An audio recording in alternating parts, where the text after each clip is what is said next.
I came home early from work to find my cheating wife in bed with my boss. I recorded enough evidence, then broke in while recording and threw both of them out naked. Welcome to Cheat Sheet Tales, where loyalty dies, lies bleed out, and the truth hits like a slap to the face. These aren't just stories. They're confessions soaked in betrayal and regret. Ever spotted a red flag when it was already too late? Say it in the comments. Let's tear into today's tale. The interstate stretched endlessly ahead, broken yellow. Lines blurring in my peripheral vision as I fought to keep my eyes open. 3 weeks, 21 days of conference rooms, client dinners, and hotel beds that smelled like industrial detergent. The consulting project in Denver had been a nightmare. A failing tech startup whose founders couldn't agree on basic business decisions. My phone buzzed against the passenger seat. Claire's name lit up the screen. Miss you, baby. Can't wait until tomorrow night. Tomorrow night, she thought I was coming home Thursday, but I'd wrap things up early. The surprise would be worth seeing her face light up when I walked through the door tonight instead. God, I missed her. Missed the way she'd curl up against me on the couch. Missed her terrible singing in the shower. Missed the smell of her perfume. On my shirts, I pulled into the grocery store parking lot. Flowers first. Those white roses she loved, the ones that reminded her of our wedding bouquet. Then the wine aisle, 2019 Cabernet, the same vintage we'd shared on our 5th anniversary. Last year, the familiar streets of our neighborhood welcomed me back. Our house sat at the end of the teacupful, a modest 2-story colonial with the blue shutters Claire had insisted on painting last summer. Something felt wrong immediately. A silver BMW sat in our driveway, one I didn't recognize. My stomach tightened. Claire's Honda was there too, pulled up close to the garage. The BMW was parked behind it, blocking her in. The house was dark except for the upstairs bedroom window. Our bedroom. A warm glow flickered against the curtains. Candle. Light, maybe. The front door was unlocked. Claire, I called out. Honey, I'm home early. Silence. I set the flowers on the kitchen counter, the wine beside them. Feet found the stairs automatically, muscle memory guiding me toward our bedroom. Each step felt heavier than the last. A sound drifted down from upstairs, soft, rhythmic, my wife's voice, but not calling my name. My hands moved without conscious thought, pulling out my phone and activating the camera. The engineer in me took over, the same methodical mind that had built my career by solving problems through careful observation and documentation. I pushed the bedroom door open just enough to see inside. Claire was naked, her dark hair spread. Across our pillows, above her equally naked, was Victor, my boss, the man who'd sent me to Denver for 3 weeks. They were so lost in each other that they didn't notice me in the doorway.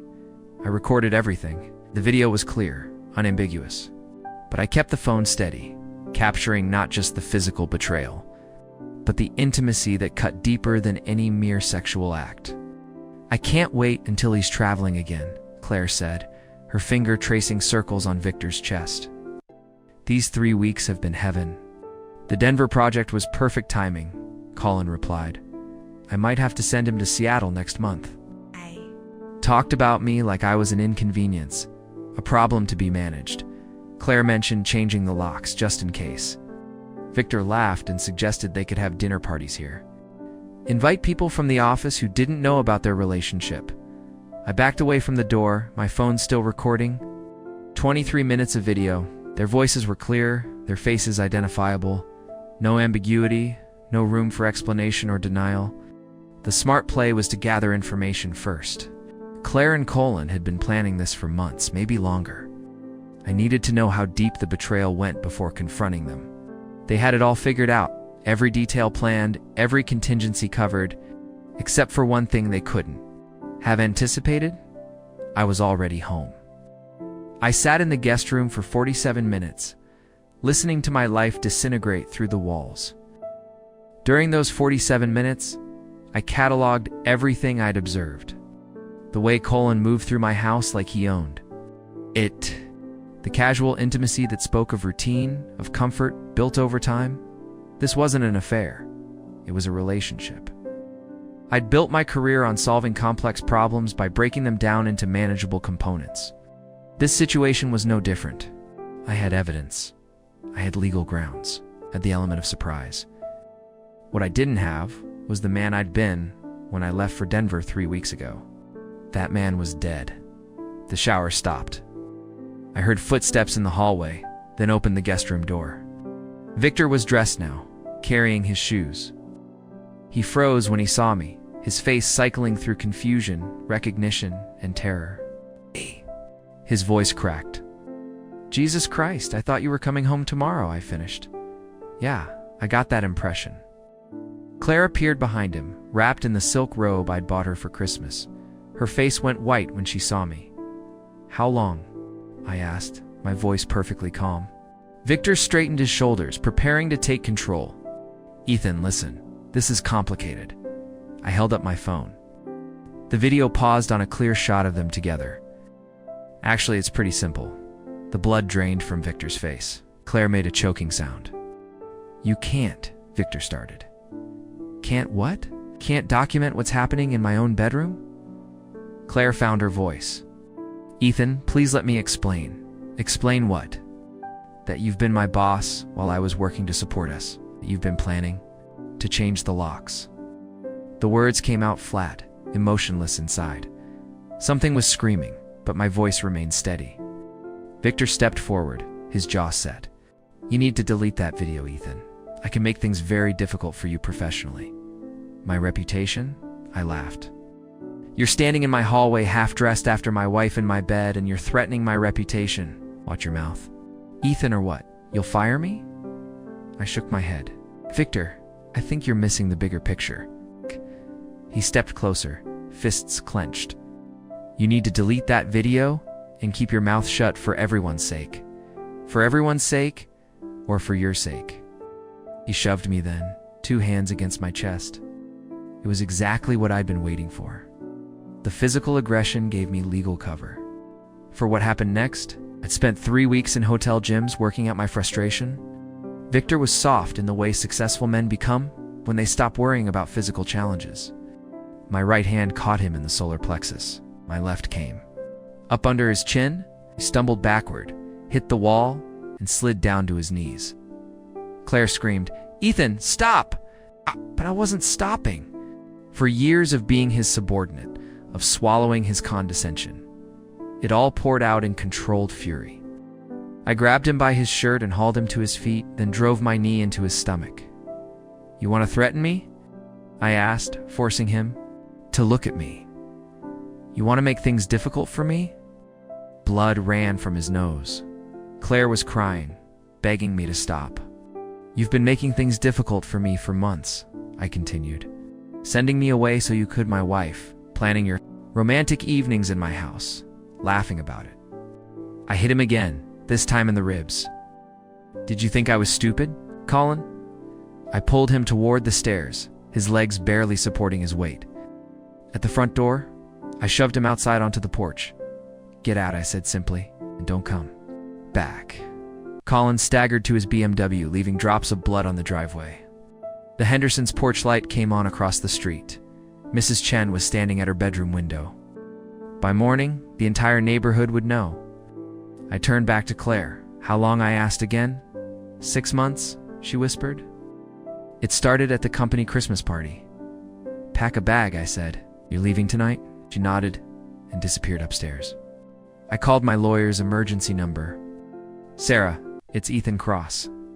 I need to file for divorce first thing tomorrow morning." "Ethan, it's almost midnight. What happened?" "The video evidence of my wife committing adultery with my boss in my house. I'll be in my office at 8 a.m., she said. "Don't delete anything." After Claire left with her suitcase, I sat alone in my living room. The video was still there.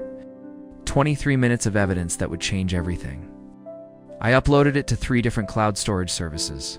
Victor thought he could threaten me. Thought he could intimidate me into silence? He was about to learn how wrong he was. Sarah Miller's office occupied the 15th floor of a glass tower downtown. I'd been there once before, 3 years ago, when Claire and I had updated our wills. The irony wasn't lost on me. We'd sat in these same chairs, holding hands, planning for a future that included each other. Now Sarah sat across from me, her laptop open, legal pad covered with notes.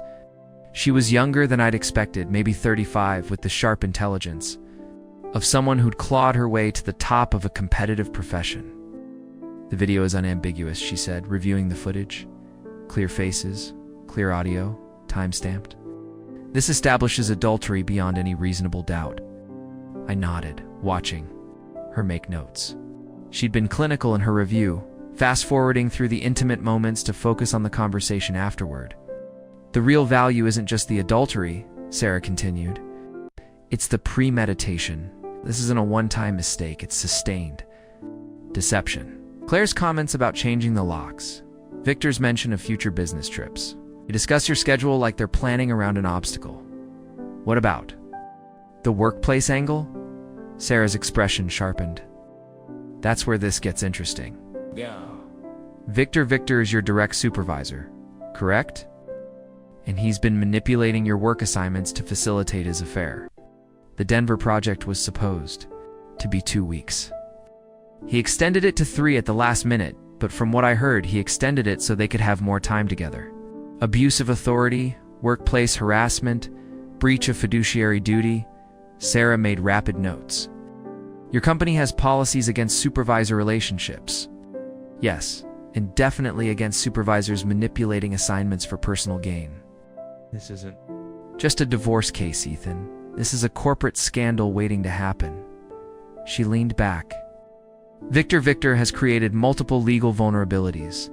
The adultery gives us grounds for your divorce, but his workplace behavior gives us grounds for much more." "What kind of much more?" "Wrongful termination if he fires you. Workplace harassment. Intentional infliction of emotional distress. Depending on how deep this goes, possibly a class action." Sarah pulled up a file. "One researched Victor this morning. Married 12 years, 2 children. Wife is Sarah Victor, pediatric nurse at Children's Hospital. You think she should know? She has a right to know. More importantly, if she files for divorce, citing adultery, it corroborates your case. 2 victims of the same affair. The pieces were falling into place." Colin's arrogance had created a web of legal exposure that extended far beyond workplace. Indiscretion. He'd used his position to manipulate my schedule, violated company policy, and destroyed basic professional ethics. "What about Claire? Financially, she's entitled to very little. The adultery evidence allows us to argue for a larger share of assets based on her misconduct. More importantly, it prevents her from claiming alimony." Sar handed me a document.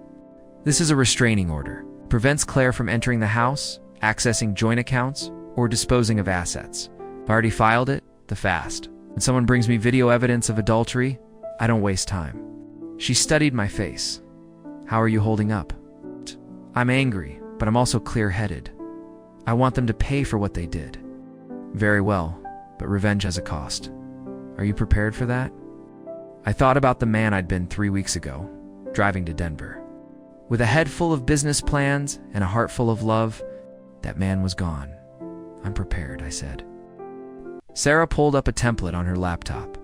"This isn't just a resignation. It's a corporate nuclear device. We're going to document everything.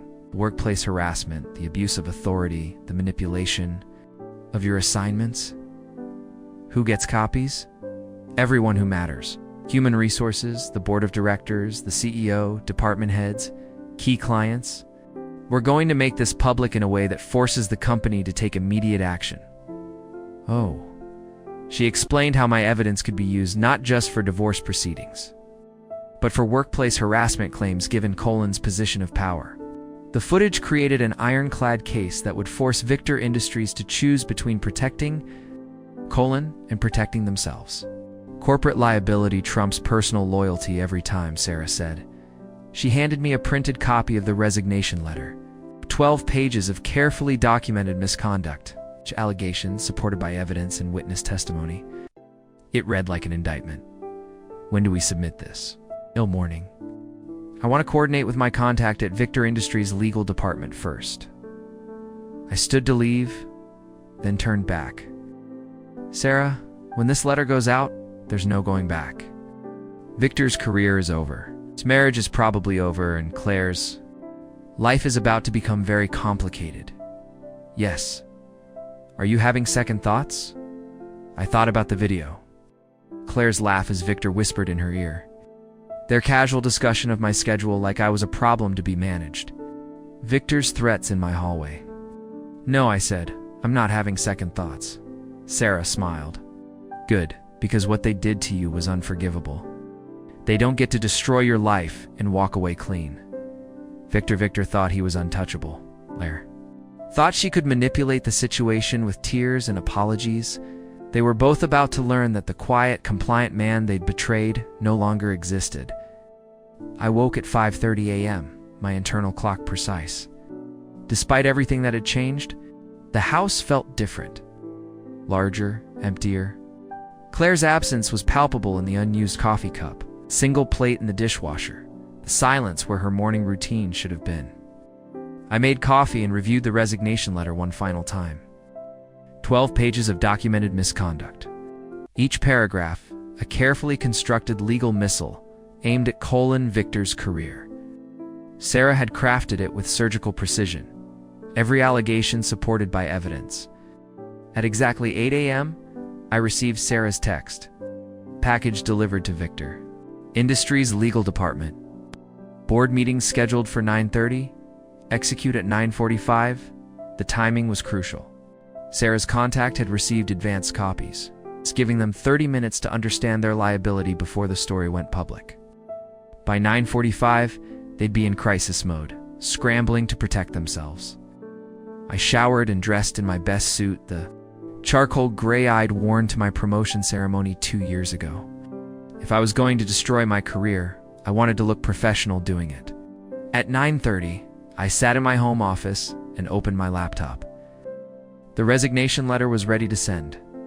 Email addresses verified. Board members, department heads, key clients, HR personnel. Everyone who mattered would receive the full story within minutes. My phone buzzed with a call from Victor. Let it go to voicemail, then listened. Ethan, we need to talk. Don't do anything stupid. Call me back immediately. The desperation in his voice was unmistakable. Too late. At 9:45 exactly, I clicked. Send. The emails went out simultaneously to 47 recipients.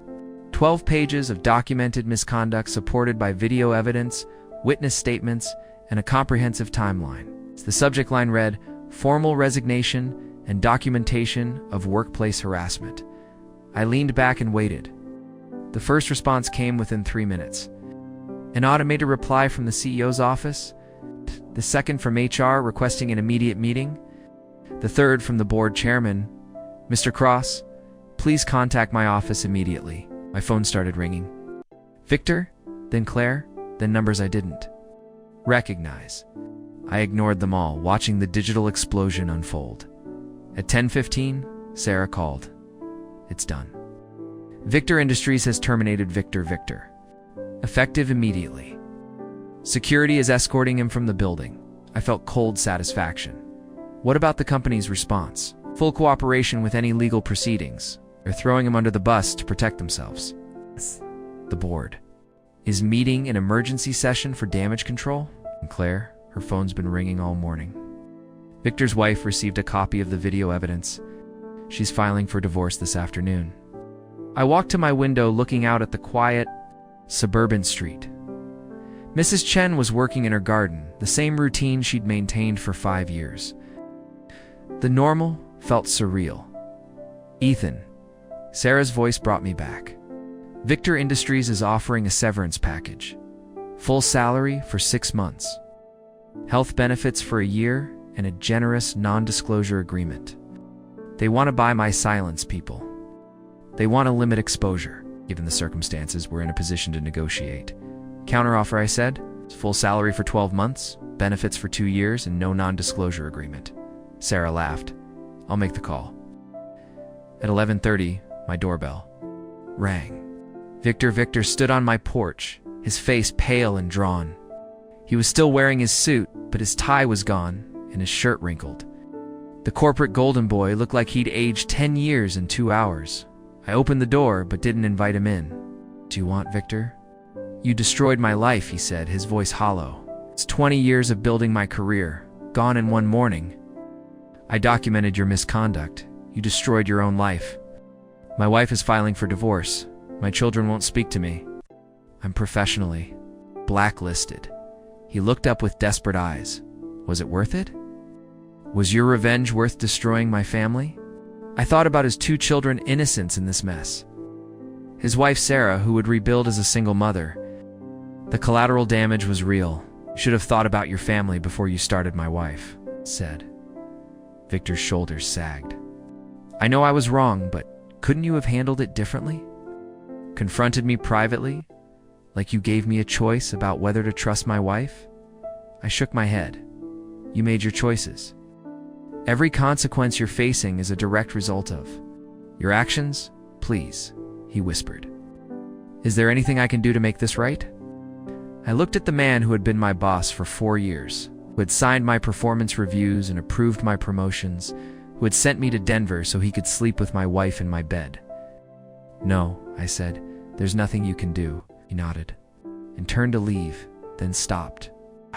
For what it's worth, I'm sorry. I know that doesn't mean anything now. You're right, I said, it doesn't mean anything. After he left, I checked my phone. 17 missed calls from Claire, 23 text messages. The last one read, please call me. My life is falling apart. I have nowhere to go. I deleted the message without responding.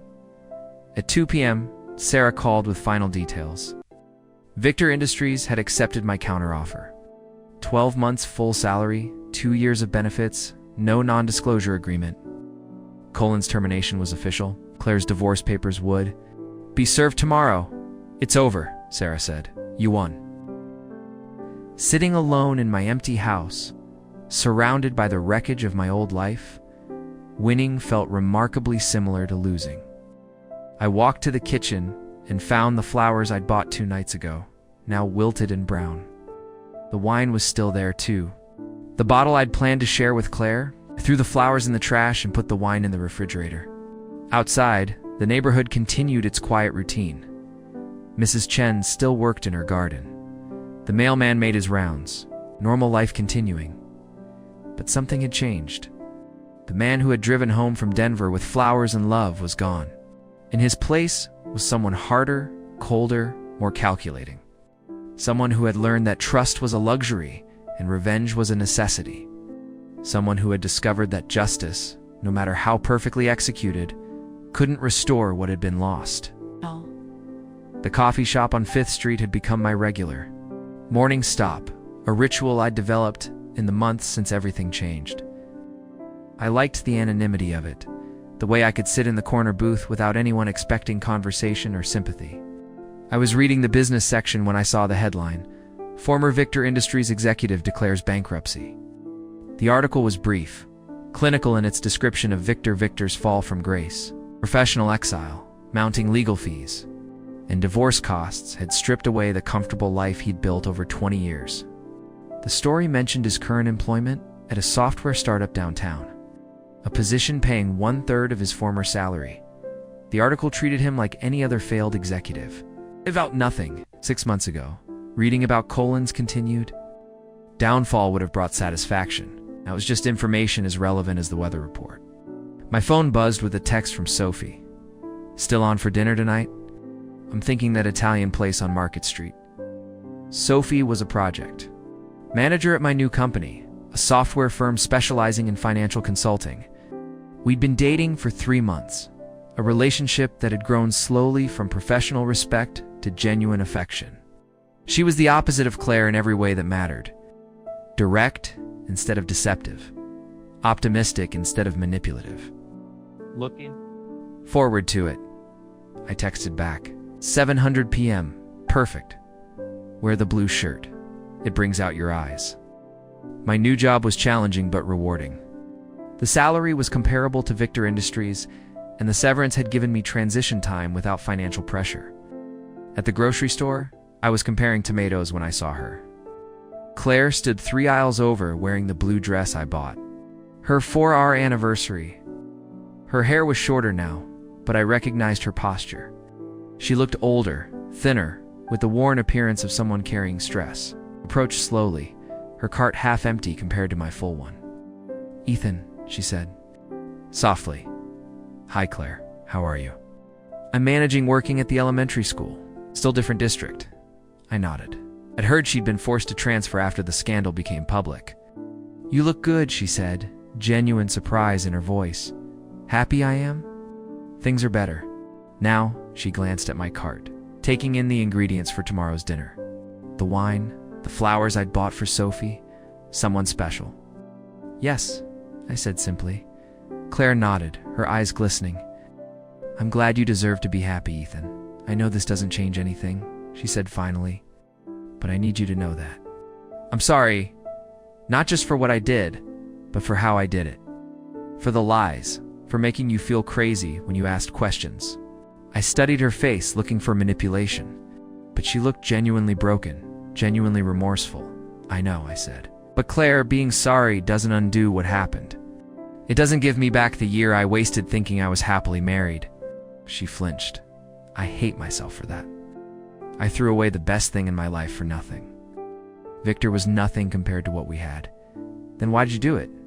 I don't know, she said, tears flowing. I was bored, I guess. Felt taken for granted. Victor made me feel exciting, like I was special. I felt familiar anger rising. But alongside it was something else. Pity. Claire had traded 15 years of marriage for 6 months of feeling exciting. You did matter, I said. You mattered to me more than anything. I know, she whispered. I know that.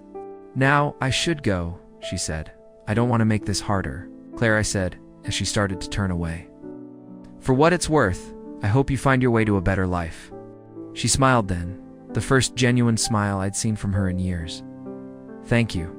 That means more than you know. I watched her walk away, diminished by her choices. Felt no satisfaction in her struggles, no vindication in her tears, just emptiness, and the quiet knowledge that some things once broken could never be repaired. That evening, Sophie and I sat across from each other at the Italian restaurant, sharing wine and talking. She told me about her day, her plans for the weekend. You're quiet tonight, she said as we walked to our cars. Everything okay? I saw Claire. Today, I said, at the grocery store. How was that? Weird? Sad? She apologized, and I think she meant it. How do you feel about that? Relieved, maybe? Like a chapter finally closed? Sophie nodded and took my hand. Good, because I'm much more interested. In this part of your life? We stood on the sidewalk, her hand warm in mine, city lights reflecting off wet pavement. 6 months ago, I couldn't have imagined this moment. At home, I poured myself a glass of wine and looked around at the life I'd constructed from the wreckage of my marriage. It wasn't the life I'd planned, but it was mine, built on truth instead of lies. I thought about Claire's question. Had my revenge been worth it? The answer was complicated. Justice had been served, but at a cost. I'd become someone harder, more calculating, less trusting. But I'd also learned that betrayal didn't have to be the end of the story, that it was possible to rebuild, to heal, to find something better. The man who had driven home from Denver that night was gone. But the man who remained scarred but stronger was ready to love again, to trust again, to build something real. It wasn't the ending I'd planned, but it was the beginning I'd chosen, and that was enough. And that's the end of today's story. If you enjoyed it, please give this video a thumbs up and drop a comment below. Your support helps the algorithm push my content further. If you're new to the channel, don't forget to hit that subscribe button. It really helps me keep creating more stories for you. Thanks for watching, and I'll see you in the next.